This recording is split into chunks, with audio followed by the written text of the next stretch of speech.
I think last week Friday we had actually one of our most interesting conversations about DNA tests and you finding out if finding out actually that your children were not actually yours and how you'd react. Now, basically, one main focus kept popping up. Pardon me, I'm not sure what's happening. But anyways, so one main thing kept popping up. The fact that, people don't seem to understand what marriage is for. If you're married, I want to ask you one simple question. Why did you get married? Was it for procreation? Was it for companionship? Was it because you were in love with the person? So why is it so easy for people to want to walk out of their marriages when something little becomes a challenge between the two of you? And so that's what we're discussing today. What is the main purpose of marriage? This is the Late Afternoon Show on GH1 TV. My name is Berla Mundi and you are so welcome. Of course, you can see that we have a lovely setup here. And it's funny, I haven't had lunch today, so I'm going to actually have a lot of fun and eat as much as possible. Don't judge me, it's not my fault. But thank you going out to the brunch box for providing all of this for us, and we'll talk more about that in the some parts of the show. And so again, you're welcome. This is the Late Afternoon Show. My name is Berla Mundi, and thank you so much for tuning in. I've been styled by the Fashion Closet on social media, and so you can check them out. And again, you can join us via social media at GH1 TV on Twitter, Facebook, and Instagram. The hashtag is the Late Afternoon Show. It's at GH1 TV. We'll be right back. Today on BU, Francis Bacon once said, "The best part of beauty is that which no picture can express."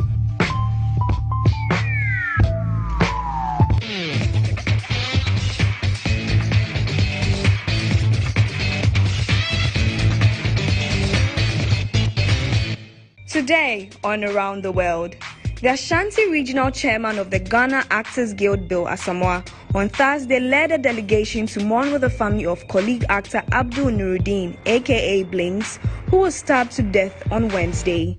The delegation included popular actress Mercy Siedu, movie producer Joan Tajiman, and a host of others who spent time with the family in their family house at Swami, Kumasi in the Ashanti region.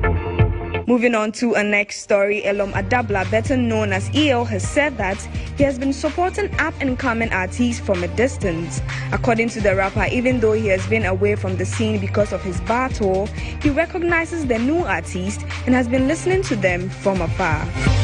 Moving on to a next story, former hip life artist Papa She says he does not find any good thing in the music he did years ago.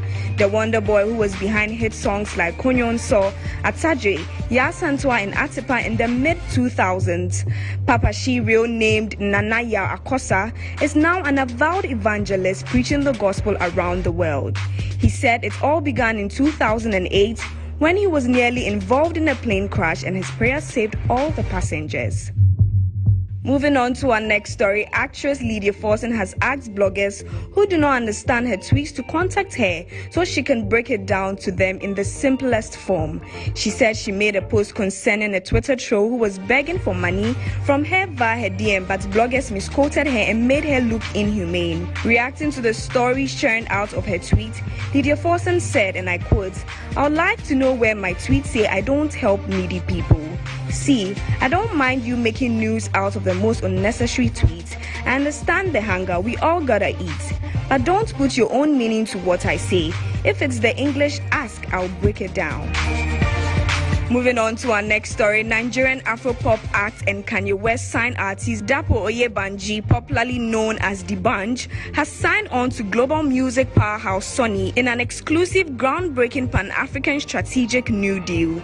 The deal involves an exclusive management deal with Sony Music and strategic partner Rockstar 4000 for the continent, a multi-album, worldwide exclusive contract with emerging Nigerian singer-songwriter star K-Switch, and a strategic partnership with D'banj's Nigerian record label, DB Records.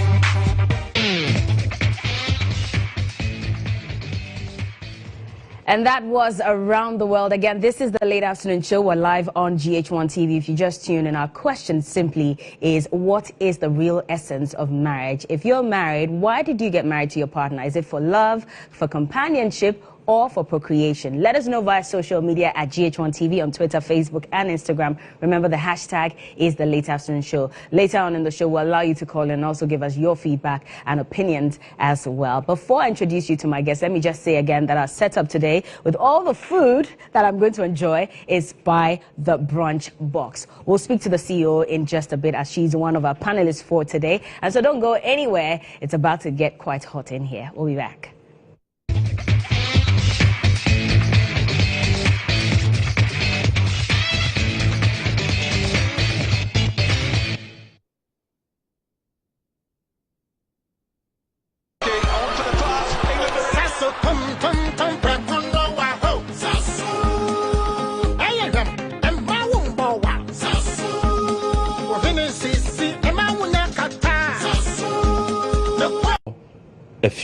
Having a future with her, I begin to see her differently.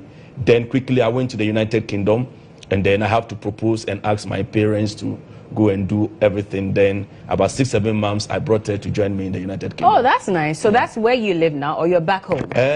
I live in 2 places. Okay. Yeah, okay. I so live you go both back in and Ghana, forth. yes, and then the UK. That's really cool. Yeah. Irene, you are married as well? Yes, yes, I've been married to Reverend Palgrave for 7 years. For 7 years? Yes, I married quite early. When I was going to get married, some colleagues said like, "Hey, are you ready going to get married? Why are you rushing?" But I just felt that, you see, everybody has a purpose for their lives, and so when it's the right time with prayer, you would know it's the right time. Okay. Yes, so I married because I knew it was the right time for me, and I knew who had originated marriage. So yes, to start with, I want to say that we need to understand how marriage originated or who initiated it. Okay, so with the little experience I've had with my marriage to Palgrave, I saw that, you see, God was the one who initiated marriage. He originated it. He has a plan for it. If you go out of the plan from the originator, you miss the way. You just miss the way. We'll come back to this plan. Yeah. You know, but are you married as well? I am. Oh, how long have you been married, Jackie? For 8 years. 8 years? Yes. Sweetheart. You are the only unmarried one here. I'm married to the Lord. Oh, yes, you are. That's it. 8 years? Yes. Why did you also marry? Just as they said, I mean, growing up, you have, as a woman, I mean, it was one of the ideals of our society to get married, and you have a plan. You want to do your education first and then get married and then have kids. Yeah. So somewhere along the line, when you meet someone, it falls within that plan. And obviously, as a Christian, you pray about what you want to achieve in life. So once I achieved my education goals, I thought it was time for me to get married. So you were doing it because society said it was the right thing to do? Yes, and basically because I felt within my plan it was the right time for me to get married, because I had an agenda for my life. And how do you even know it's the right time? That's the thing. Have you felt like it's the right time ever? Well, I know it's not the right time for me to get married. So, so yes, definitely it's not the right time for me. So. Yeah. How do you even know it's the right time? Because you said that you basically had a vision, and your wife fell into that vision as well. But can I? Yeah. I just want to touch on, because he said something. I just want to touch on, because he said, oh, you know, a man has a vision, and then you get someone to help you with your vision. And then what about the women with visions? Okay. Because a lot of the time, I think our narrative when it comes to marriage is a man has a vision, and then he gets a woman or chooses a woman who's going to help him fulfill his vision. But in that, a lot of women lose their visions. Yeah. A lot of women actually, sometimes if they have careers, they let go of because of marriage, because maybe they end up having children. So I think we have to be very careful when we say a man has a vision and then he finds a woman and then she helps him with his vision. Because I think marriage should be between two people who are helping each other with their visions. It shouldn't be that the man should always be the one who has a vision and the woman just is there to help him fulfill himself, because each of us has things inside of us that we want to achieve, that we want to do, and women shouldn't always be kind of encouraged or subtly, sometimes it's subtle, sometimes it's kind of downright, you have to be the one who, you know, who lets go of opportunities because of marriage. So I just wanted to touch on that. Okay, you want to come in? Yes. Whilst you do, I will be selling it. my wife is my #1 project. Okay. When I got married to her, there were a lot of things that she was not doing that now, by my coaching and by my help, she's now doing it. Okay. In the UK, she has a very powerful, dynamic women's ministry. Okay. That I am the one behind it. I help her nurture the gift of God in her. I've brought her up so much in various areas to be a resource person. I was the one that helped her with her university education. So when to add to what she's saying, it is not a one-way affair. Okay. Whereas, like, you are killing the potential of a woman. Like now, we have 2 children. Our firstborn is 14 and the secondborn is 13. Okay. So we are kind of now have like teenage children. So everything she has always desired to be in life, I am pushing her to become that. You know, there was a point in time, based on child upgrading of children, she will have to forgo a lot of things to take care of the kids, school rounds, many things. But now, whatever she wants to do, I'm behind her. And I'm the one that even opening businesses for her. I'm the one that pushing her into her desire. So what she is saying is right. However, I got married because initially I just felt like I needed help.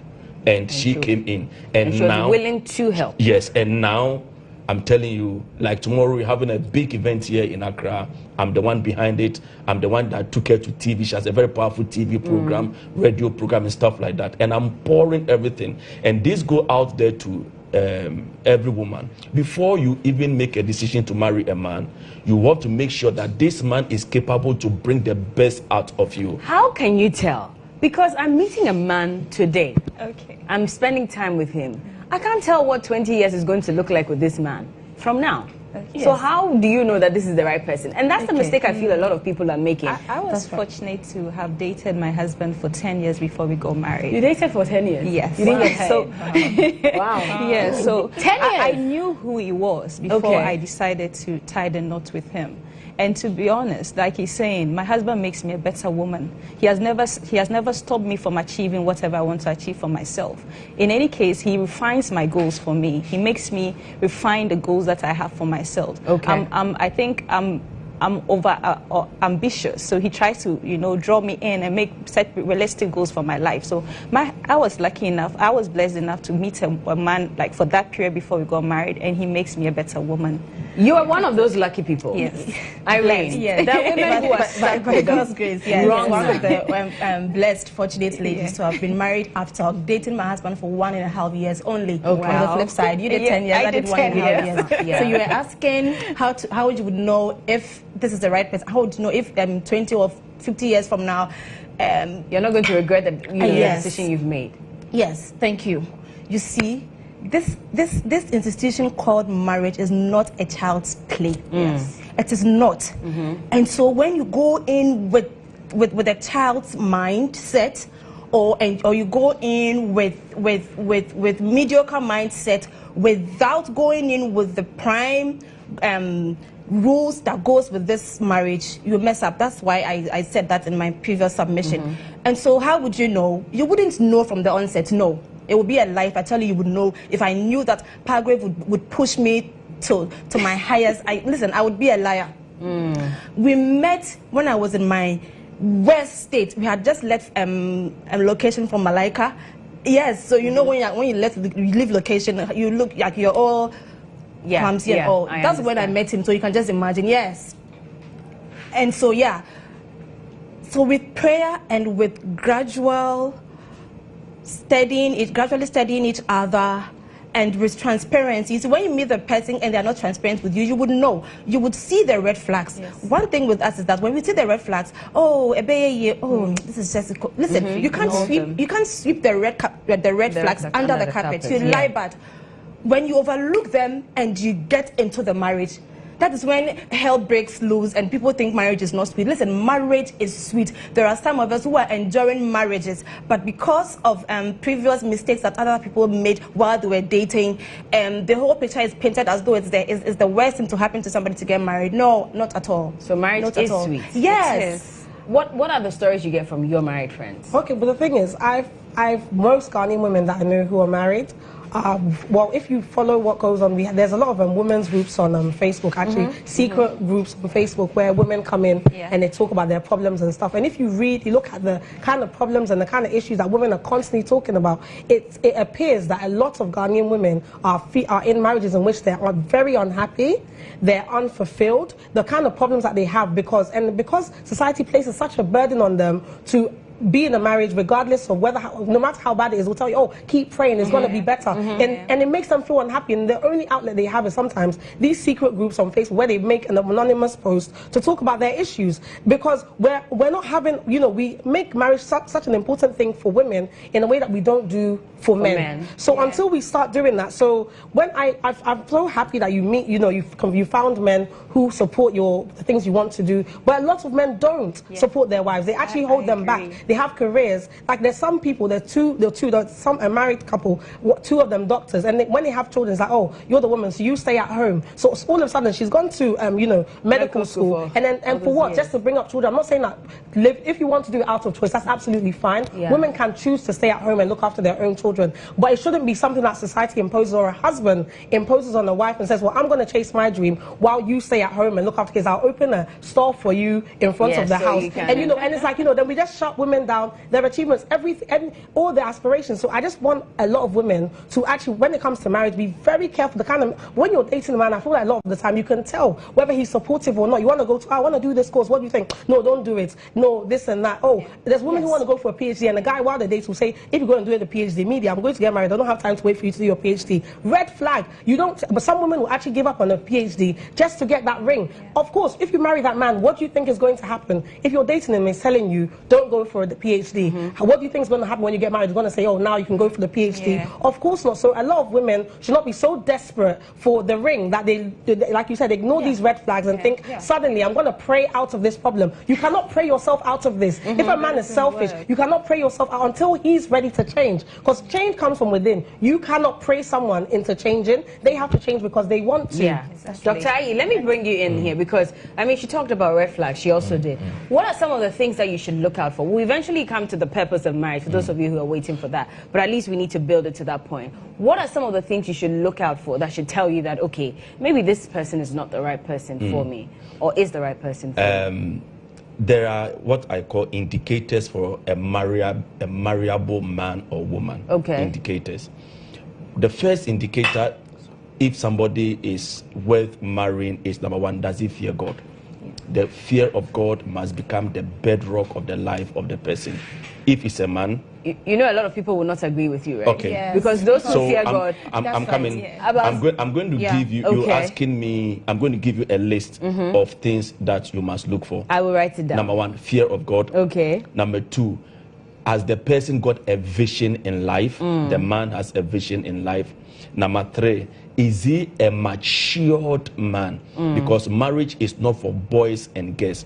And then number four, has he got a source of income to take care of you as a woman? So money is important. Very, very important. Okay. Because without money, there is no matrimony. It takes money to have matrimony. Okay. And then the person does the person have full understanding of marriage?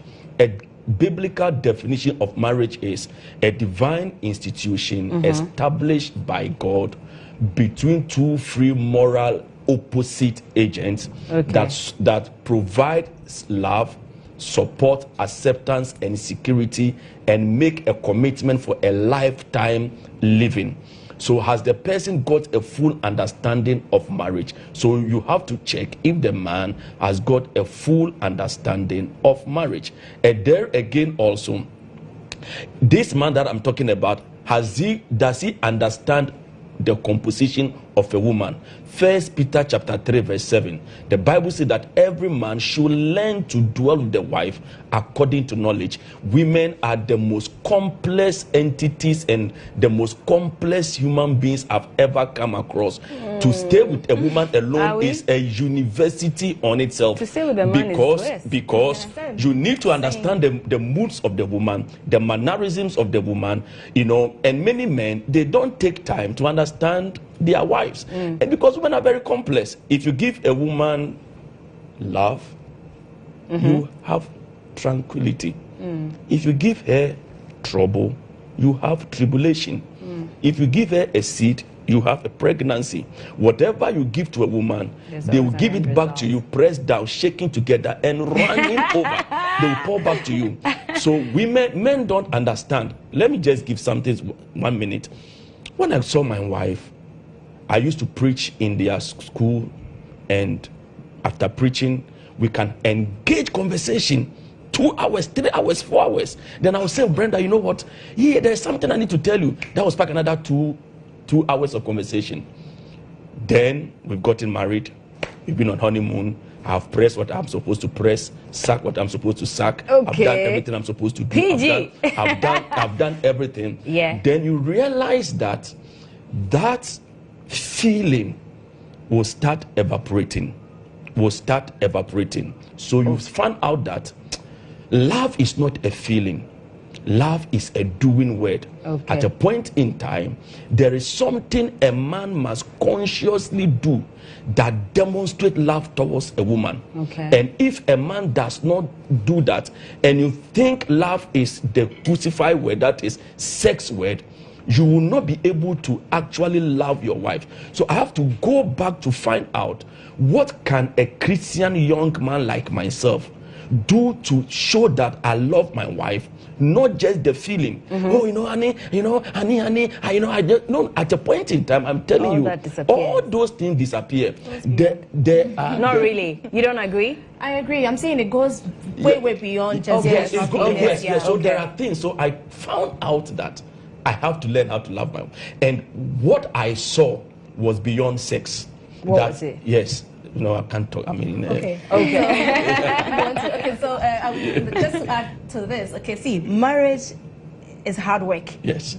It comes with a lot of responsibilities. Yes. And so if a woman and a man gets married and then children come into the picture, listen, you can't eat your cake and have it back. One person must, listen, women have their responsibilities as wives, and men too have theirs as men, as married men. And so when babies come in and then and there's a certain amount of months for you to, nurture the baby, it is a natural care that comes with being a mother, that comes with motherhood, okay? And so women should understand that once children come in, it doesn't mean it's the end of your life. No, you can still pursue your dreams and your aspirations after childbirth. And then it's only a wise man who spare their wives on to greater heights, not because they've married. I mean, they've given birth, so it ends their lives. No, not at all.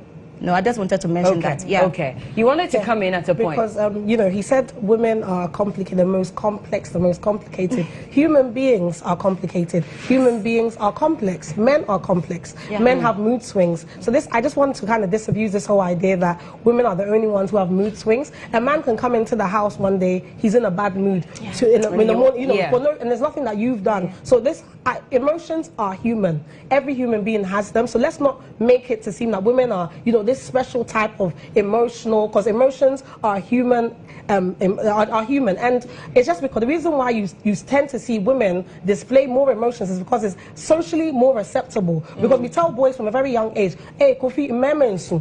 So from a young age, Kofi would never cry, even when he's as an adult and something really sad happens. He knows that he has to be a man, as they say, and then just not show the emotions. So let's just not make it seem as if women are, it's just human beings are complex. You have to get to know people.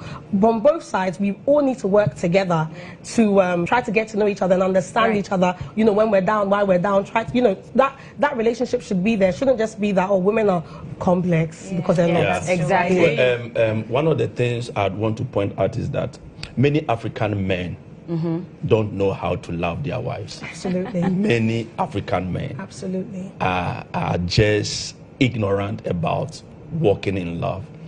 In the UK, it's very interesting. I always say this as a joke. You see a white man and a white woman who are in love, married together. They hold hands together and they walk. But when you see an African man with the wife, the man is miles ahead and say, Is it our fault that that's how we? No. It's not our fault. Yeah, it's not our fault at all. It's not. It's from there since. I mean, it's a traditional thing. Okay, that's crept into. So into what our I'm trying to say society. that we need to unlearn, relearn, and learn how to love. as a man. I totally agree. So I'm sorry to cut you, but you had the opportunity to probably learn and unlearn because you moved to another country. You experienced a different culture altogether, where it was okay to express your love openly. People who are living here, let's even look at people who probably live in remote areas. They frown upon this whole idea of showing love. You have to be careful who you're dealing with until you're married. You can't even tell somebody that I love you, or you can't be seen having a conversation with a woman in public and all of that. If you've had that exposure, it makes it easier. But how can someone who's probably never experienced a different culture learn and unlearn? That is why shows like this shouldn't be a one-off. It must be an educative. In our churches that we go, like the whole month of December, the first weekend, I'm doing marriage and relationship seminar. Every time, now and then, I do it. We need education. I never saw my father hugged my mother at home. I've never... Not hug your mom? No, never saw it. Okay. So I'm still dealing with that as a man, okay? Because of what I have learned previously, that have become a stronghold in my mind. So if you are there with your wife, you probably only hug her when you want sex. Exactly. Okay. Yeah. But just to hold her hand is sebio. Let me pardon my Latin. Okay. So we need to get rid of all those archaic mentality, antique mentality, and begin to look at how, as a man, one of the things that I do in my home, I'm like a comedian. When my wife sees me, oh my goodness, you will not believe what I can do with the children. I do that on purpose. Okay, my dad never hugged me as a young boy. Okay, my dad, I never saw my dad hugging off my siblings. But now I hug my children. I hug them for them to know that, hey, you have a dad, you have a support. And never should we forget the three major reasons why God created marriage. We should never forget. Number one is love. Number two is acceptance. Number three is security. That my wife should have a security that I am in her life. Okay. And then I should love her, demonstrate love towards her, because there is an insatiable desire within every human being to be loved. And number three, to accept her, no matter her size, whether she is short, whether she is tall, whether she is plumpy. I accept you. Love her anyway. Jackie, you haven't said much. No, because I'm enjoying what he's saying. So once you're married, do you express love openly, or are you also the bedroom kind of person? I think we as a couple from the onset agree that we're not going to do PDAs only when we enter the four corners of our bedroom. We agree that we're going to show love openly. So we are the very open couple. So you kiss in public? We kiss in public. I mean, we have to be discreet, obviously, but okay. We do kiss in public. You can't do it on the streets? No. Why? Oh, we do it in the car. But we hug outside the car. But you don't give your, you know. And he walks beside me holding my hand, but does he hold your waist sometimes? Sometimes. Does he press your butt sometimes in public? Yes, he does. Oh, and he I does. try to stop him. So that means you're shy. I am a shy person, actually. So yeah. Okay. Right. But we from the onset agreed. I mean, it was a conscious thing that we had together. That we wanted to break the mold. We don't want to be like our dads and our moms. We wanted to be a different kind of couple. So we decided onset that we're going to have that. And my kids, like when we have a fight, even they realize it, because daddy is no longer hugging mommy, daddy is no longer kissing mommy in the morning. So my little boy will say that, I think mommy and daddy are not talking. So even that is an indicator for them. So we are very open, loving couple. Then there's different ways to show love. It's not just about holding hands. You know, if your wife is home and she's doing all the cooking, the cleaning, everything on her own, and you're not helping out, of course she's not going to be in such an embracing mood when you come home. So love can be shown in different ways. A lot of Ghanaian men, they get home and they think, the home, I don't do anything there. They just go there, sit in the sofa, you know, go and watch TV, flick the channels, read a newspaper. That is not love. If you love your wife, why would you want to burden her with so much chores? You would want to help. You think, okay, you do the cooking while I wash the dishes. These are all different ways in which a lot of men can pick up and show love. So it's not just about public displays, but when you're home as well, you also, if the kids, you have to go and bath them, you can help them go and bath them, put them to bed, so that she can also relax. You're both human beings, so why can't you love your wife in that way? Yeah, you see, things are changing gradually. Let me tell you, our generation is different. We are getting it better and doing it better by the day. I'll tell you this, at home, Palgrave is the one who just walks into the kitchen and like, Oba, The dishes are in the sink. Okay, listen, he does them. Love, okay? You show love in little ways. If you said the little things that you do, see, those little things are invaluable. I tell you, they are invaluable. Money can't even buy. I tell you no lie. Okay. And I'm experiencing it. As I was telling you, I didn't know a lot of things when I got married. I didn't know a lot of things, but I was open to learn. Listen, I had an open mind to learn and to get better and love my husband as much as I can. Okay, and then he loved me back. He loved me more. So I couldn't resist not giving it back to him. Okay. You get? Okay. So as he gave, and I also gave back. I gave it back to him in a double portion. Yes, like so. And it works. Listen, young people, it works like that. There's no magic to successful marriage. There's a little things that we overlook. They make marriages work like that. It's not about magic. It's not about going to see someone to lay hands and pour oil on you. No, little basic things that we pick up, do for our partners, do for the people around us who are also concerned about our marriages, and then you enjoy it day by day. Definitely. It's like that, yeah. Now, Dr. Ayi mentioned something. Now, he said that if you're looking for a partner, there's certain things you should look out for. Understanding of marriage. That person should have an understanding of marriage. That is the main purpose of today's discussion. Right. Do you even understand what marriage is for? And so we'll have that conversation right after this. We haven't eaten much, so you hold on. Yes. Have we prayed? No, we haven't. Can someone pray? Because if you don't pray, this is going into my mouth. Amen. It's going for us. Amen. Bless the hands that make this food in Jesus' name. Amen. Amen. This is a great affirmation.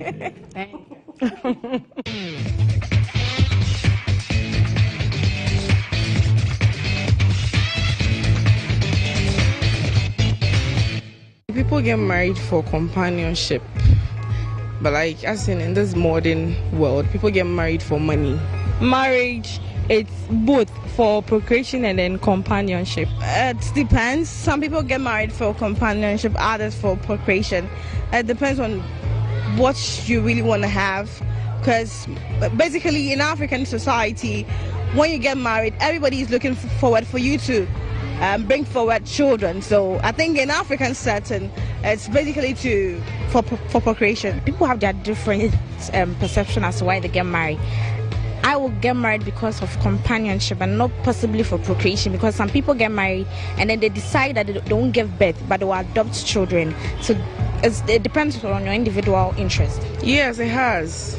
Because people in this recent time, people marry because of money, and they think sometimes you see someone married to some other person, it's like their age difference is so much, and mostly it's because of money, because the man has money and then can take care of her needs, so she'll be like, okay, fine, let me just get married to him. Some have, and then others do. No, because some will get married because of money and then all that, but others too, they know what they want. I mean, they want to get married, they need companionship and all that. So definitely it hasn't changed in some way, and it has changed in some way too. It has, because many people marry not because of love, but they marry because they are being pressured or for their own selfish interests these days. Because I have an experience. My sister is being pushed into a marriage because the man has money, and they want her to get out of this poverty lifestyle and to go into marriage and come out with something that will help the whole family. So marriage in recent times has really changed. Of late, most of the women want a guy who can give her material stuff, and they don't look at the love and the communication between the relationship. All they want to get married to that guy because he's rich, he's wealthy, he has everything that a girl would, but they don't understand why I should get married because I love you or because I want you to be my partner. But they want the other side of it, that's the material stuff and stuff. Yeah.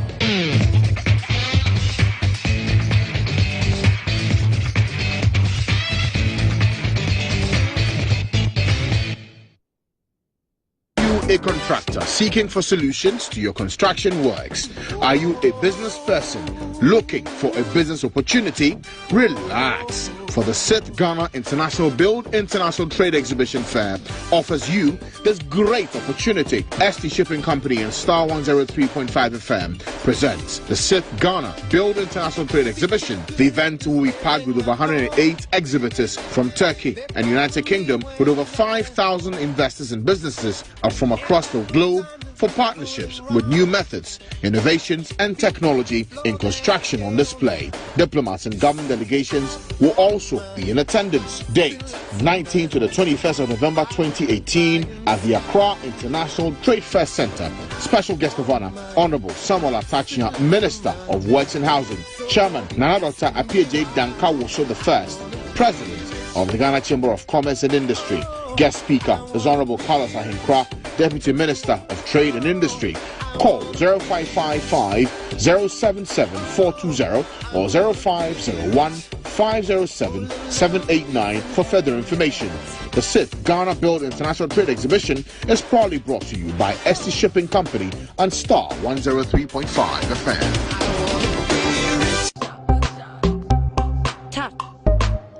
From my head to my toe, yeah. The moment I step in the street, everybody for no. Look sharp, yeah. See the swagger for show. Look sharp. My look and you see, say maybe so out of road. Feco Spray Starch makes ironing easier and faster. There's no clogging and it protects your fabric from stains. Fresh smell, big can, and you go use them, sir. See the difference. Feco Spray Starch. Look sharp.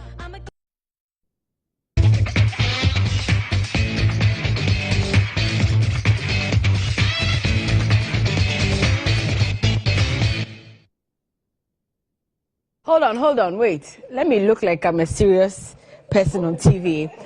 Okay, so you're welcome back to the late afternoon show. We're live on GH1 TV, and we're eating a lot of food courtesy the brunch box. And I have the CEO here. She is Jacqueline Coley Owusu Enso, pardon me. And so this is something that you'll get from her if you decide to order from the brunch box. And there's a lot to eat. I mean, we've had sausages, we had some eggs. Baked eggs. Yeah, baked eggs, right? And then I'm seeing something here, which is, what's this? So eggs in puff pastry.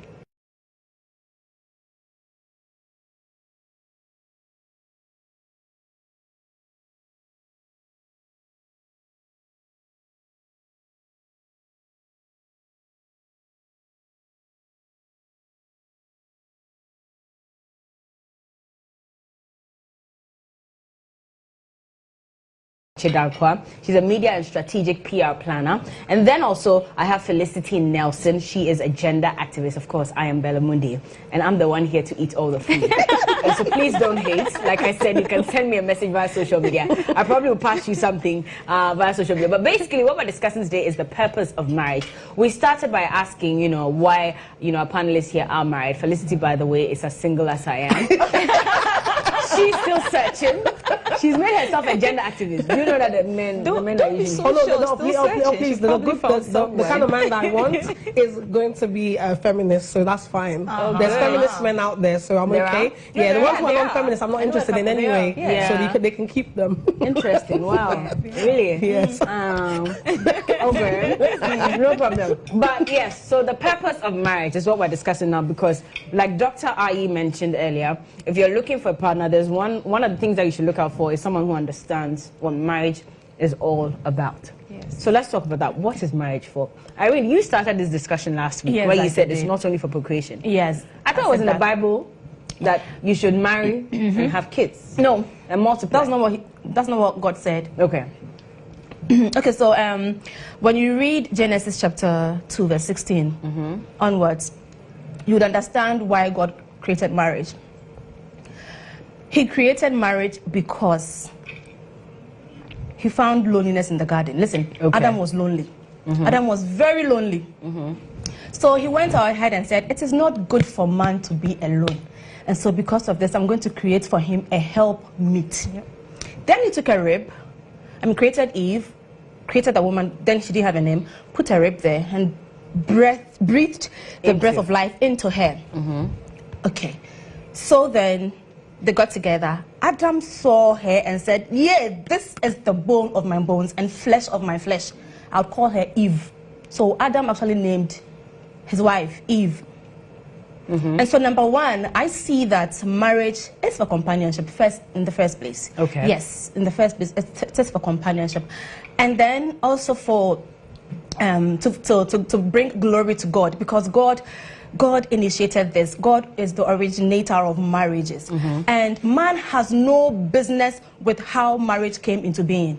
No, it is not one of the things we invented. No, it is God who invented marriage. And it is him who has set rules and regulations, to strictly follow by, so that you can enjoy what he has originated. Okay. Yes, so yes, that's where I come from. And then, of course, there are other fringe benefits that comes with fulfilling the first aspect of marriage, which is the companionship. So you're bringing glory to God after you've married, is glory to God. And then, of course, when the children stop coming in, then it's part of the blessings. It's a gift from God. You don't even decide when to receive a certain gift from someone. No, it is a gift.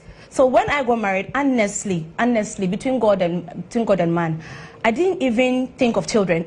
No, I'm telling you for a fact. No, I did not. Okay. You won't find it in many cases, and that's because many of us do not understand marriage in the first place. So that's what the doctor said. You need to understand marriage. If you go into marriage with the notion that, question. Let me bring you in. You are not married, but what is your understanding of marriage? If you'd want to get married, what would be your reason for getting married? Primarily for companionship. Okay. You know, so it's not about kids for... No, not at all. But then it is for a lot of people. Yeah. And we can't ignore that, because socially, because you know when she started the mission initially, you said, you knew that in our society, when you get to a certain stage, you have to get married. So within that same society, when you get to a certain stage, you have to have children. So, and sometimes you want to have a child because you want to see that people like you're bringing little mini, let's say, felicities into the world. But you cannot have a society that imposes that on people, because what it does is, so anyone who has infertility issues, then they're treated like an outcast. And especially in our society, that's primarily blamed on females. So when there's any issue of, when children are not forthcoming in a marriage, instantly we focus on the woman. She's the one who's barren, and we don't even call men barren. We don't use that word at all. We just assume that all men are fertile, but it's not true. A lot of men have low sperm count. A lot of men? Yes, a lot. Like, a lot? Yes. No, but a lot. The figure. I want to add something when you the stats are there. There's a lot. And a lot of people don't know, because they don't go and check these things. So this idea that, child rearing should be on women. But I think even in our Ghanaian settlement, we actually need to look at adoption as an option. If you really want children and you're unable to have them, or they're not forthcoming, why can't you adopt? Because a lot of people are professing to be Christians and to be loving, but somehow when it comes to the issue of adoption, there's so many children who are abandoned in these orphanages, children that we even know, we have like friends and family members who have kids. When we bring them into our homes, instead of treating them as your own child, you treat them as the maid. There's a dichotomy between how you treat your own child and how you treat someone else's. But if you people claim that you are Christians and then you're unable to have children, and you really want to rear a child, you want to give love to a child, then why would you not adopt? Why is adoption so, people will judge you, they can't have kids, that's the reason why they're going in for a child. But then society needs to move beyond these type of things, because kids is not definite. Sometimes you could do everything, there could actually be nothing wrong with you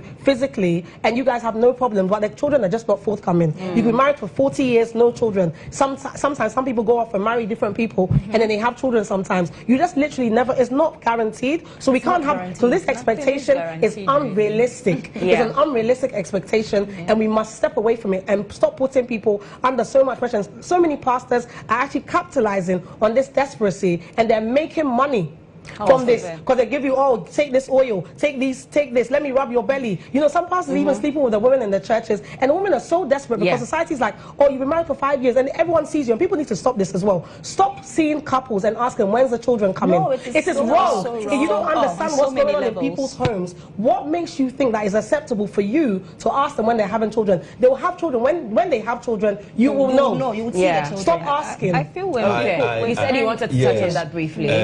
We have just about a minute to go. Okay. I would say with couples that are having issues with children, I will recommend number 1, adoption. Okay. As she said. Mentioned. Okay. Very important. Number 2, IVF. Okay. I recommend that. I've recommended that to several of my members, and today they are happily having children. Okay. And many pastors do not understand scripture and how God works. We fight sickness with medicine and with prayer. God is not against medicine. And God is not against doctors. So as you are going through your medical treatment, you are adding prayer. But God wants us to enjoy our marriages. Definitely. My closing submission, I want to say that, guys, marriage is not for everybody. Everybody is not meant to marry. So don't push it. Don't force that relationship. When you see the red flags, when you see that, oh, this is an obvious no, or this is an obvious yes. No. So it is not meant for everybody. And then childbirth, it is not an automatic benefit that comes with marriages. No, it doesn't work like that. It is a gift, and so the giver of that gift decides when to give it to you. And then if you don't even have it, like Reverend said, there are many other options that you can go in for that will let you have a sense of being a parent. Yes. All right. In closing, I would like to say that marriage is the most beautiful thing you can have.